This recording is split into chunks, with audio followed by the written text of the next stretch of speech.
What's going on, everybody? BobbyFi with my man Eric Sheets Haber. We haven't had a couple of days of sports and getting kind of restless here. Sheets wasn't here for the show on Friday, so I feel like I've been rolling solo. I'm ready to get back to it, and I'm excited for this week for golf. Because of all this time, I've done extra research. That can be a good or a bad thing, unfortunately, but I'm feeling pretty good about it right now. Sheets, any initial thoughts before we get into this slate? There are some good plays. There is some interesting value for sure. There are some good plays. There are some guys I'm fading fully.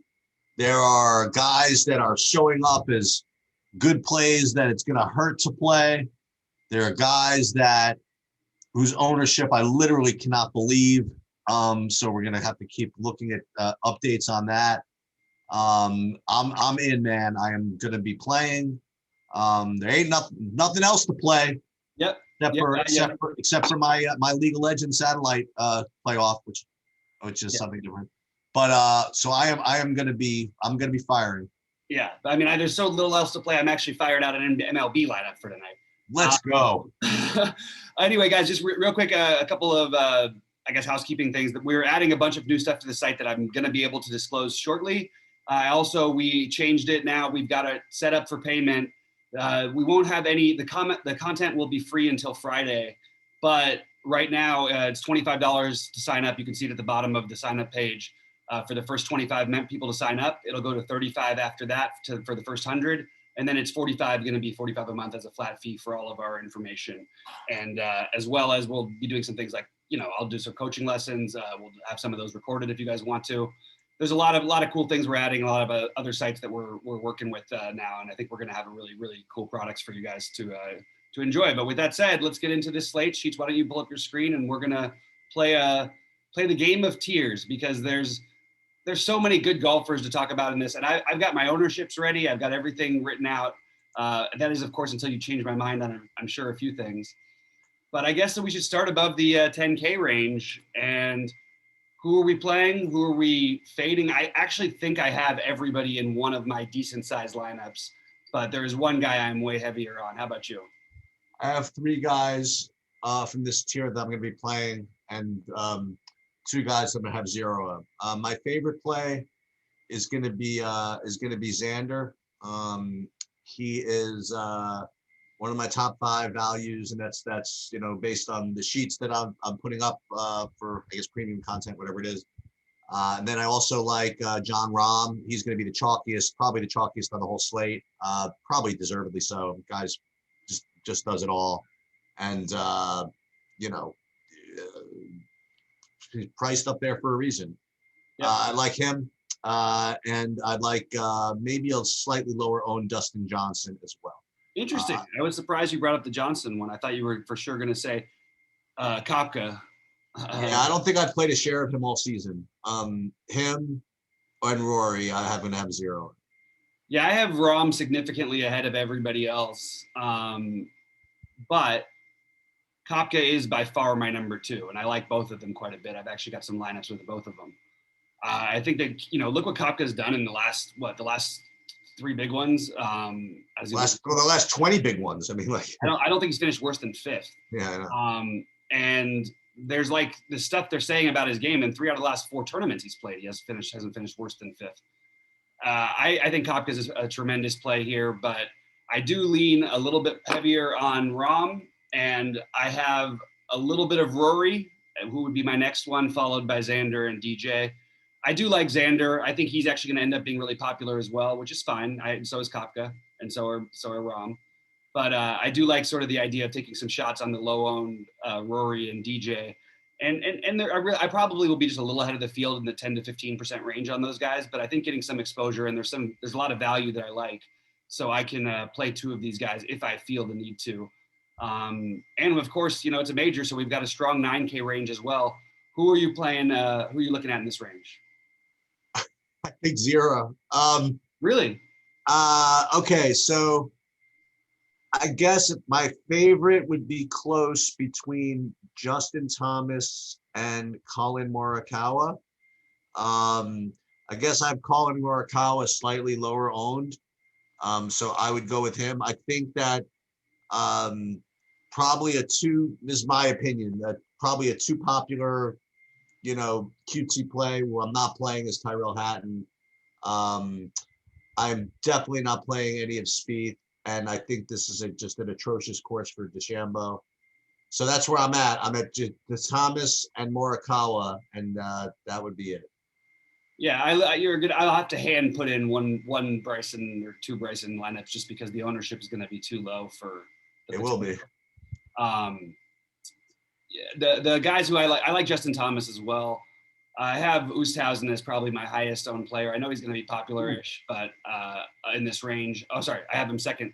I'm on the opposite end of you. I think 30% of Tyrell Hatton for me is where I'm going to be. I love Tyrell Hatton here.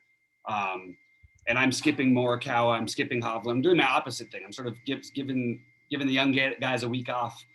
I will take a tiny bit of speed this tournament. Of all the tournaments that are played, basically have the least to do with driving distance. And I think Spieth is like sort of made for this. I just don't like his ownership. That's the truth.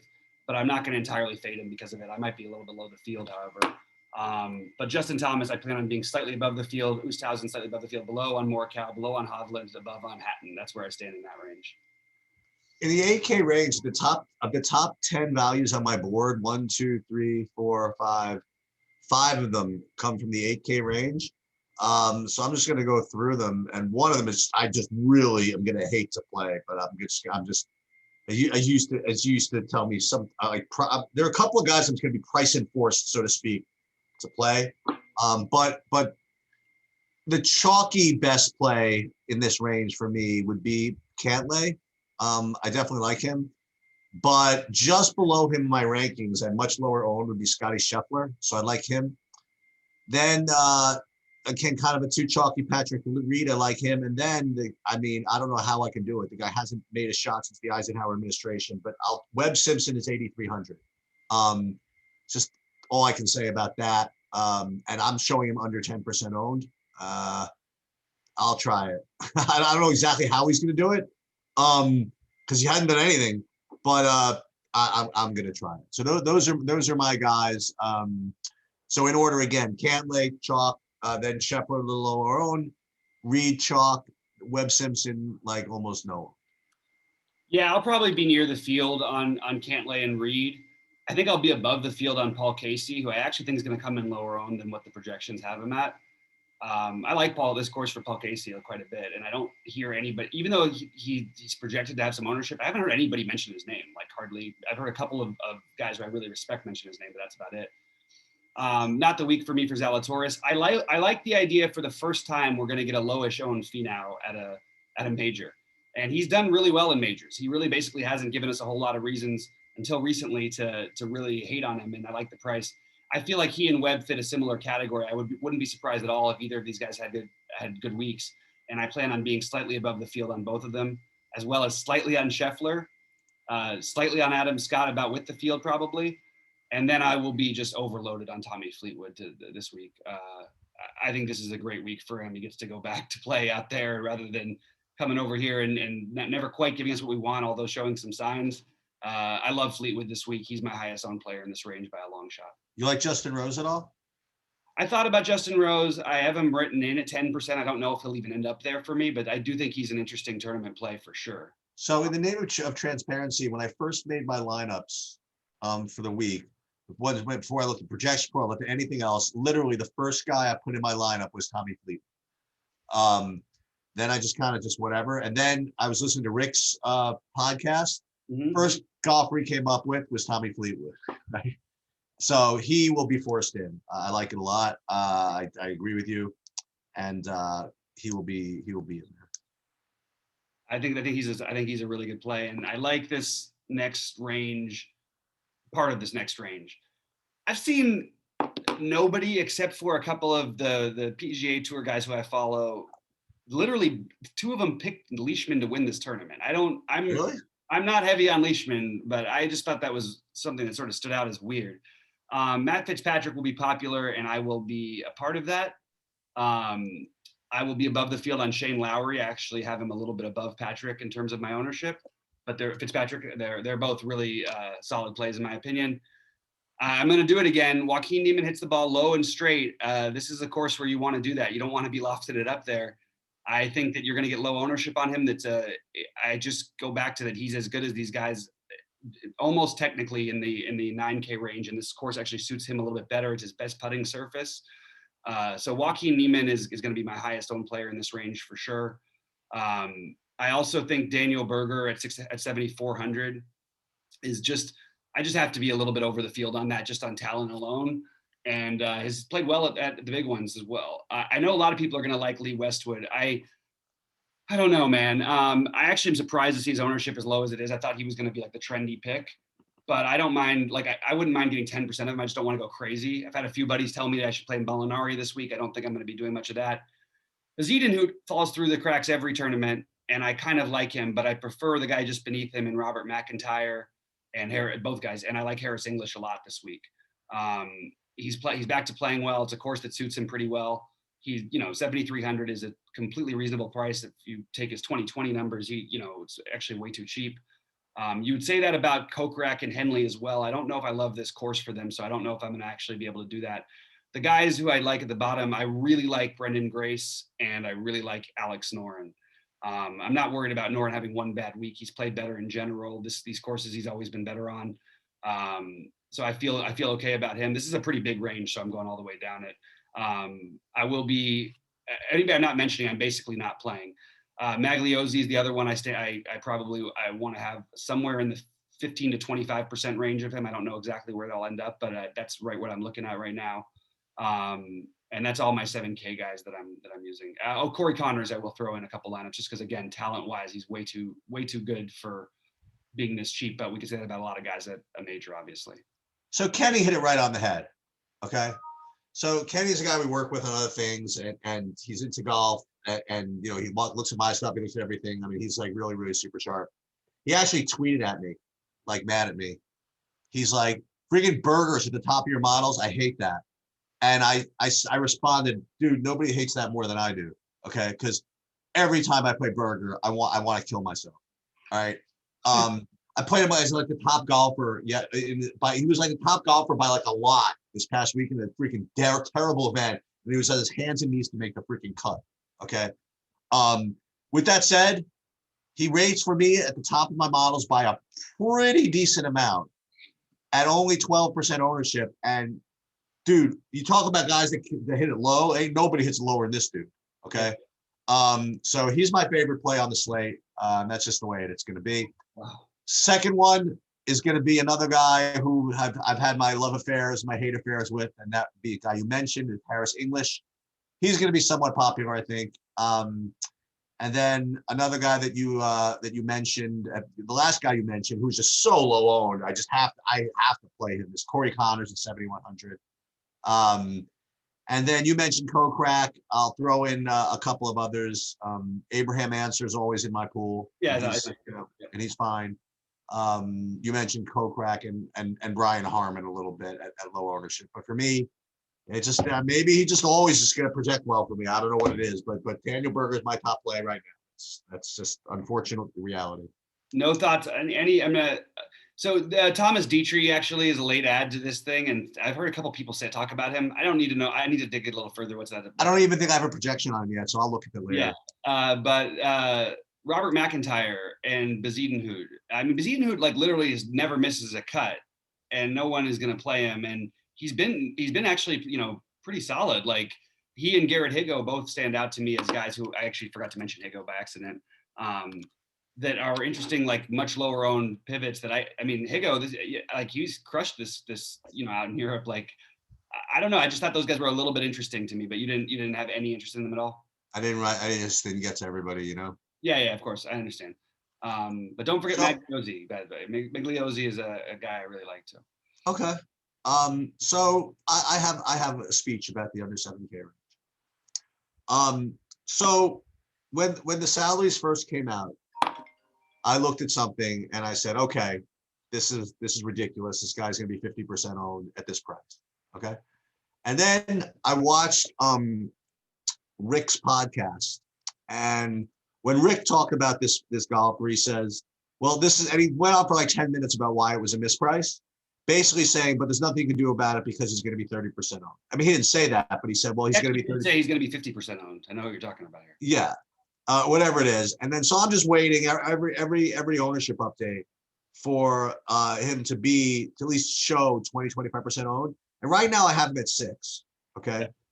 Which is ridiculous. I think I'm gonna make my money this week by just making side bets on the ownership of Sam Burns. That's just what I'm gonna do.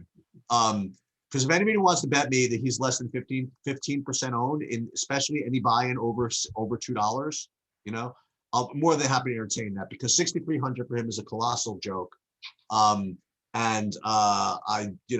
just have to keep watching the ownership. I would play him at 15% ownership easily. It's just for me, it's just a misprice, and that's what I'm going to do. I think we realistically end somewhere in that 15% range, somewhere in the 10 to 15% range. I still like Sam Burns quite a bit here. I don't love this entirely, like this spot for him, like windy, and it's not ideal. No. But I mean, if you even just like look at win probabilities and odds on the tournament, he's got a significantly better chance than anybody up to like 8K almost. It's pretty nuts. Really funny. So I'm with you on the Sam Burns. I do plan to have a decent amount of him, but I am a little nervous about it, to be honest. And there's a couple pivots that I like off of him that are also really cheap. One of them being Chris Kirk. Not an ideal thing, but he's 6,400. Carlos Ortiz, another one who, when he's on, and he's played really well in tough tournaments, no one is going to play these guys. Hardly anybody's going to play these guys. And I think that they're interesting. Sebastian Munoz fits the same criteria. Again, don't love this for all of these guys, but we're paying 6,500 for them. And not only do these guys can they give you, making a cut in the top 20 potentially, or top 30, but they can score you points even if they don't. These guys are all streak golfers that literally have, you look at the birdie streaks, look at the eagles, everything. They when they get hot, they get hot, and they're going to probably make more bogeys, but they're probably going to make more birdies than some of these guys as well. So those are the guys who stood out to me there. I like Charlie Hoffman a fair bit, but not a ton. I don't mind Keegan Bradley, again, another one cheap, just a cheap price. The guy who I'm probably going to be highest on in this under 5K, under 7K range is Lucas Herbert. Herbert, however they want to pronounce it. He's played really, really well, and I think that some of the sharp guys are onto him, but I haven't heard. I really think you're going to get less than 5% ownership, and I think he's a really solid play. I actually have him in one of my big lineups right now. I also think that I will take some shots on Richard Bland again. Played, obviously, won the British Masters. Had the same Kenny friend that we're talking about. Really, really looking good after 2 rounds at the U.S. Open and leading, which was crazy. He had him at a 0.5% ownership. He had him like all over the place, and then he kind of fell apart a little bit at the end. But still, I do think he's interesting.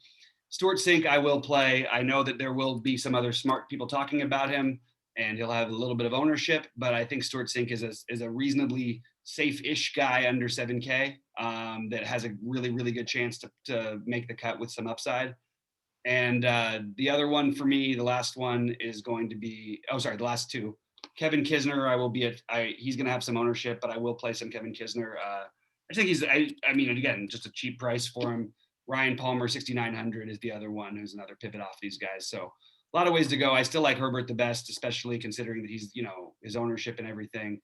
But I do like Stuart Sink a decent bit as well. I got 6 guys aside from Sam Burns. They're under 7K. And the reason why, by the way, I think that all these guys are like less than 10% owned. I mean, like even less than 5 is. You probably don't need them. You know what I mean? You might need them though. If Rom and Brooks come 1-2, and you play those 2 guys, that's true. That's true. Sorry, go ahead. And you might need them if they just win. Yeah, seriously, yeah. But the guys that I have, you mentioned most, but a couple you didn't mention. In order for me, Kevin Streelman. Keegan Bradley you mentioned, Ryan Palmer you mentioned. Okay, so 3 others. Emmanuel Grillo. Just can't help but torture yourself again, huh? Yep. Speaking of which, Cameron Tringali, and speaking of which, Taylor Gooch. So I definitely have some torture guys in this tournament. But hey, a couple of ways to win $1 million, right? You could play 100, you could play for 10. Right? There's a couple of different million makers on DK, right? Yeah. There are multiple ways to get there, and because you wait, and by the way, before I forget, because I want to give a FanDuel one. Remember do you remember who I said was the FanDuel play last week? Who's that? It was Adam Shank. That's right. I know. I actually was talking to Kenny about that on the weekend. Yeah, that was the one player there. And let me just look real quick. So actually, the one guy who jumps out on FanDuel, but that didn't really jump out on DraftKings. Really not much. I guess maybe Zalatoris, but not really. I don't really have any big time FanDuel players. That means Zalatoris is going to win the tournament. So there it is. Or at least to come in whatever the top 3 or whatever. There it is. All right, so let's do our thing here. If we were picking somebody to win the tournament, I'll let you go first because I have other guys I like too. But I actually am curious what you're. You know what? Let's just do this. Brooks and Rahm and Schauffele. I know there's a price gap between them, but who do you expect to have more ownership on? Who will I have more ownership on? Or who will have more ownership? Who do you have more ownership on? Well, I will have probably more on Xander. Okay. Because I have him ranked a little higher and I have him ranked a little lower in ownership than. I mean, I have right now 20% for Rahm and 15 for Schauffele, as far as like what I think they will be owned. But again, that's subject to change. Sure. But yeah, I would take Xander. As a matter of fact, that would be my pick to win. Okay, there you go. I'll take it. I'm going with John Rahm. Like it. I would have gone Koepka next. I actually think Rory's I really like, and because I like some of the lower tier guys who I like spreading out, and I mentioned them, I can play 2 of these guys, or I can just take different shots with Dustin Johnson and Rory. If you're wondering how I'm going to have the potential to be overweight on everybody, basically, who's over 10K, that's the way I'm doing it. Okay, so the 9K range. You don't have to use the 9K range, but the top 5 here. No, I'll do it. I'll go with So here I want to lay something on you. So I'm going to say Scotty Scheffler, and then I want to love it. I want to caution you guys about something, and I think this is real. I think that when it comes to playing guys in the Open Championship and the British Open, I think they're going to be guys that are just higher owned and guys that are lower owned than maybe they should be. And I think that people have this kind of visual of like the British Open or US or Open Championship being rain and wind, and basically you got to be like either have a British accent or be from England or just grow up in Scotland or wear a hat like that to ever do anything. And to be some guy like freaking Scotty Scheffler sauntering in from Texas to play the U.S. Open Championship, just how is he going to beat a guy like, for example, Tyrrell Hatton? You know what I mean? So just everybody just be careful playing all these British, Scottish dudes with all these Europeans, and not playing guys like Tony Finau and you know what I mean, like guys like that. They're just like American-looking guys like trying to play the Open Championship. So with that said, Cantlay looks like more of the guy that people can even accept to do well in the Open Championship. But Scotty Scheffler, like, you know, he's some big dude, big guy, big drinker from Texas probably that's going to come down there. He ain't going to do anything there. So I'm going to take him. I love the call. I'll get above the field on Scheffler. I think it's really interesting. I'm going to just say Tyrrell Hatton. I'll go the exact opposite way of you on this one. Yep. I like Hatton a ton. So he's very high on my list this week. How about let's see that was under 10K, right? Yeah, that was under 10K. I actually would have.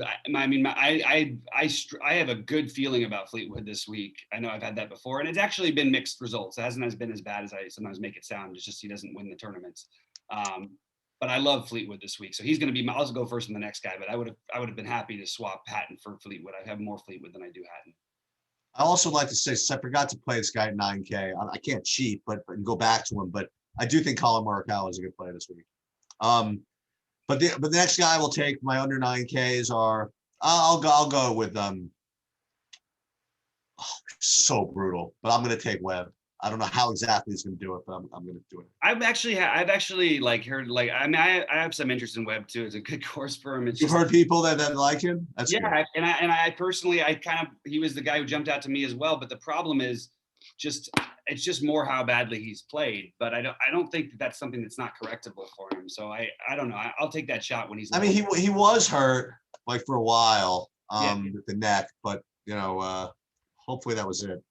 Yeah, I hear you. All right. Well, so how about the 7K range here to top 20? Burger. Okay, I'm gonna take Neiman. I like it.